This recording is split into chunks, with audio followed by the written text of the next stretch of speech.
Pond scum doesn't get any respect. It's hard to think of anything lower, actually. But a big project being announced in Alberta this hour could help polish that reputation. For the first time, algae will be used to clean up emissions from an oil sands operation and create a new fuel source at the same time. Margot McDermott is on this story from Ottawa. So can you explain this project for us, Margot?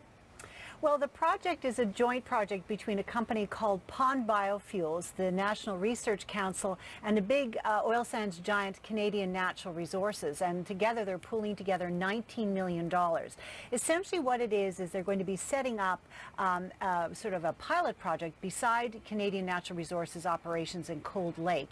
And the algae will be used to eat or absorb the emissions that come from this project. Now, we actually introduced Canadians to this company, Pond Biofuels, last December, and they've actually are already operating in Ontario at a steel plant and a cement plant. And what they do is they actually take the gases and the pollution that would normally go up the stack and into the air, and they pipe it into big tanks of algae, and the algae actually eats the CO2 that's in those emissions and some of the other pollutions. Just like plants in your garden, the algae thrives on CO2.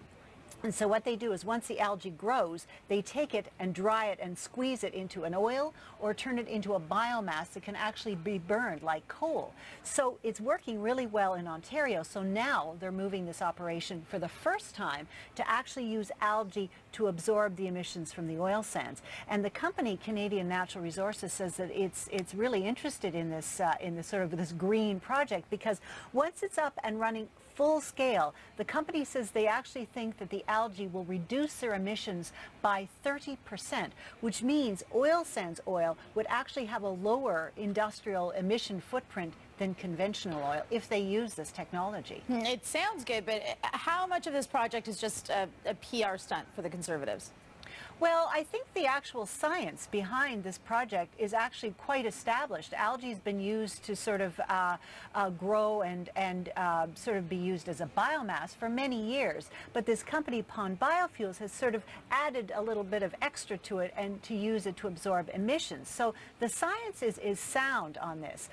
The fact is, though, the government is actually putting half of the money, half of the $19 million into this 3-year project through the National Research Council. And as you know, it's been criticized roundly for not doing enough to develop more renewable energy projects like this one. So I think we'll hear critics say, great, good step in the right direction, but you should be doubling, tripling, quadrupling your efforts to absorb or to capture industrial emissions, and this is a good step, but you should be doing a lot more. So in a way, it's actually a very good news story for not only for the industry, but also for this little Canadian company. And if the government's throwing some money into it, today it's a good news story for them too. All right, Margot, thank you.